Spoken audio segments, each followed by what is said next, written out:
Although The Dark Side of the Moon may be Pink Floyd's signature album, the band's most epic musical statement has to be their 1979 double album, The Wall. All in all, you're just another break in the wall. This was a concept album to redefine concept albums, designed to be a spectacle on record, on the stage, and on the movie screen.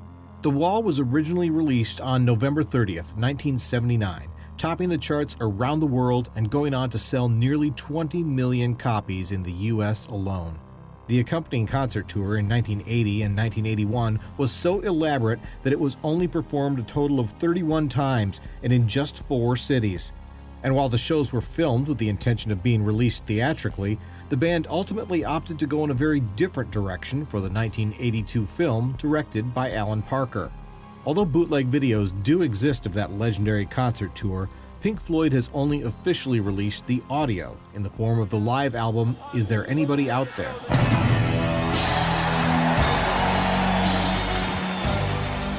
Eventually, the album was once again performed in its entirety, with former Pink Floyd vocalist, bass player, and songwriter Roger Waters assembling an all-star lineup for The Wall live in Berlin in 1990.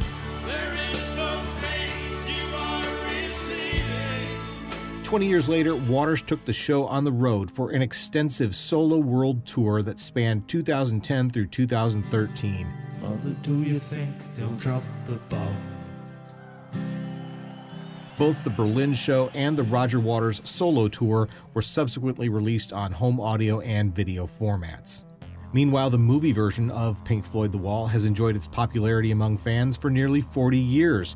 The film has been available on every popular home video format, including VHS, Laserdisc, DVD, and Blu-ray.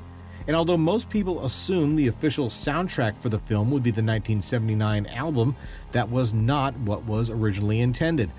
During the making of the film, several alternate versions of songs from The Wall were re-recorded, as well as a new song that essentially opens the film. It was just before dawn, one miserable morning in Black 44.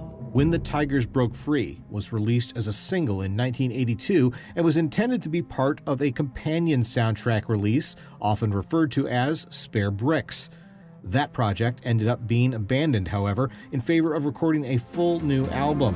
There's a kid who had a big hallucination. The final cut found Roger Waters adapting several of his unused ideas for music from The Wall into songs that instead addressed the UK political climate of the time. Although When the Tigers Broke Free was then teased as being from the final cut, it was not actually included on the original 1983 album. The song was eventually added to the final cut track list for the 2004 remastered edition. In spite of the fact that, between the album and the film versions of The Wall, there are more than a few alternate versions of songs and variations in the track list, an ultimate edition or pseudo-director's cut of the music does not officially exist. Even the original 1979 album does not fully represent the version of The Wall that the band intended. For example, due to space limitations on vinyl, the song Empty Spaces was substituted for the similar but longer What Shall We Do Now, while the position of Hey You on the track list was shifted from the end of side 3 to the beginning. Meanwhile, the film version of The Wall features What Shall We Do Now instead of Empty Spaces and entirely omits the songs Hey You and The Show Must Go On. Additionally, many of the rest of the songs that were included in the film were drastically different from the album versions. Over the years, many fans have attempted to assemble a version of The Wall that combines elements from both the film and the album in order to create a more complete edition. Some have also included live tracks, demo recordings, and material from bootlegs in their reconstructions. The idea of a director's cut of The Wall has intrigued me for literally decades. I assembled my first version in the early 1990s, leveraging the professional analog studio equipment available at my college radio station. In more recent years, I've revisited the project. Starting from scratch, I wanted to create a version of The Wall that only utilized the highest quality studio recordings officially available in digital formats. At its core, this includes the remastered version of the album included in the Immersion box set and the digital audio from the DVD release of the film. While the many demos available may show us glimpses at the early stages of Roger Waters' creative process, I believe it is important to take the evolution of the project into consideration. Waters' rough demos for The Wall included very early versions of songs that would later be released on the album's The Final Cut, Schoolboy, did you hear what I said? and The Pros and Cons of Hitchhiking. Don't point the finger at me. Although acknowledging those songs' roles in the history of The Wall does have value, I don't believe they have a place in any quote-unquote complete version of the album. Simply put, The Wall evolved in a different direction from those songs. So what I'd like to do for you today is outline one of your possible paths to an ultimate edition of The Wall. The choices I've made may not be the ones you'd choose, and they may even alter the listening experience in ways you may not enjoy. But for every suggestion I make, I'll explain why I feel it moves us closer to an ultimate edition of this classic album. Let's begin, appropriately enough, at the beginning, where my version of The Wall immediately takes a dramatic detour from the original album. Rather than opening with the fading sounds of Outside the Wall, I chose to reference the opening of the film version instead. Vera Lynn's The Little Boy That Santa Claus Forgot is the first actual music we hear in the film, and it's the first that we hear on my ultimate edition of the album as well. I pulled the faint radio playback of the song directly from the film's soundtrack. This little fella's Christmas is just another day. Following the path of the film further, the Vera Lynn song transitions into When the Tigers Broke Free. The movie uses the first half of the song to begin to tell the story of how Pink's father was killed in the war, an event that was truly the catalyst for Pink's journey, the very first brick in the wall. Rather than split the song in two as the film does, though, I've included the complete version, pulled from what I believe was its first official appearance on CD.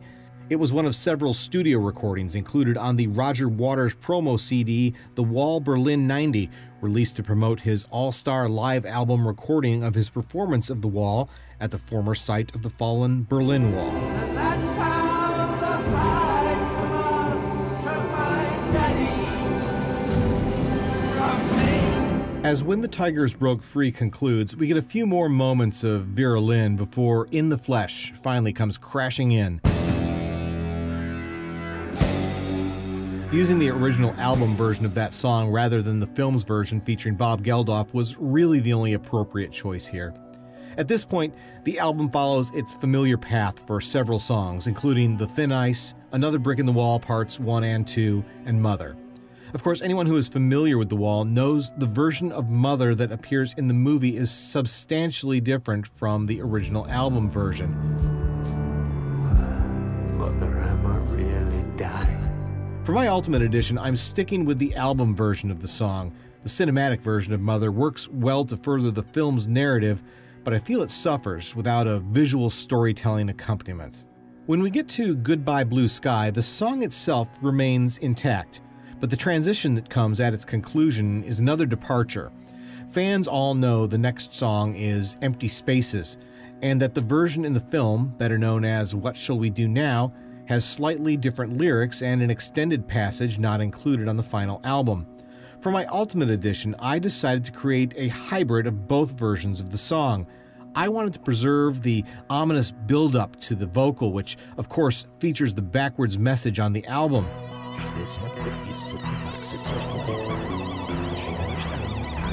Then I wanted to add on the extended verses from What Shall We Do Now in the film. The problem is the two songs are actually recorded in a slightly different key, making it impossible to combine them without additional manipulation.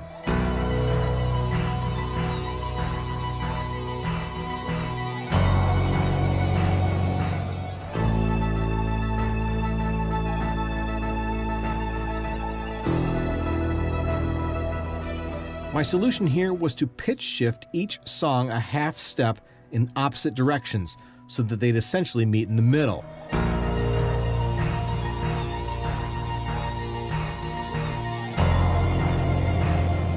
Neither is presented in its original pitch, but with both only altered by a half step, the difference ends up being fairly subtle. which takes us back to the transition from Goodbye Blue Sky. This is where the pitch shift for Empty Spaces has been hidden. Over the course of 10 to 15 seconds before the guitar solo, I gradually applied the half-step shift slowly enough that most listeners would never know it was happening. Empty Spaces then proceeds largely as expected, but where the album version usually cuts to Young Lust, I've switched to the extended passage of What Shall We Do Now from the film instead. Again, the song is presented a half step lower than it was originally in the movie, which makes it match the altered key of Empty Spaces. As the song ends, I include some of the chaos that follows in the film, with several seconds of breaking glass and police sirens until Young Lust abruptly kicks in. At this point, the rest of Disc 1, or Side 2 for you vinyl fans, continues on without further changes. As we move into the second half of the album, the first several tracks also remain unchanged. From Hey You to Is There Anybody Out There to Nobody Home and Vera, everything remains unaltered. But when we get to Bring the Boys Back Home, I've switched the album version out for the more dramatic and symphonic version from the film.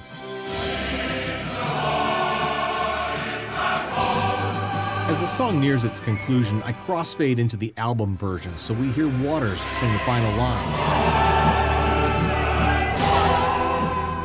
We hear all the voices and sound effects that build to the crescendo of Is There Anybody Out There? Right before Comfortably Numb. At this point, we enter one last stretch of unaltered album music.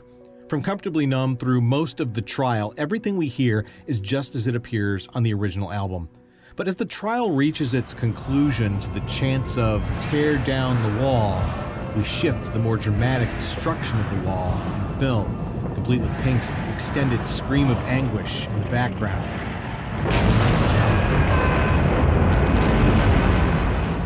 As the dust settles, we remain in the film soundtrack for the coda. The movie version of Outside the Wall has some beautiful instrumentalization and choral vocals that provide an appropriately cinematic finish for this classic rock opera.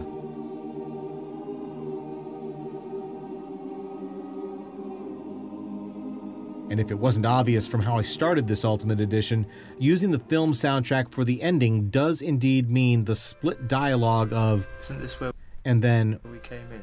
has been omitted. Now, I have no doubt that last choice, along with many others I made in this project, may be ones some listeners may not like or agree with. But let me assure you, I took on this project as a labor of love, as a passionately dedicated Pink Floyd fan. I'd never claimed that what I've called my ultimate edition of The Wall was in any way superior to the original. Rather, it's an alternate, hybrid way of experiencing the album, perhaps shining a new light on music many fans have become so familiar with that they almost take it for granted. And to that end, I challenge you to build your own wall. You can follow my blueprint or add even more bricks from things like live recordings, demos, or bootlegs. Let me know how you'd create an ultimate version of The Wall down in the comments section below. Thanks for watching this special feature video on one of my favorite albums from one of my favorite bands. My name's Kyle, and this is Track by Track, music reviews, news, and commentary. If you like this video, please give it a thumbs up. Plus, be sure to check out some of these other videos that I think you might also enjoy. And of course, be sure to click subscribe, because true music fans always want new releases the day they come out. Thanks for watching, and I'll see you next time.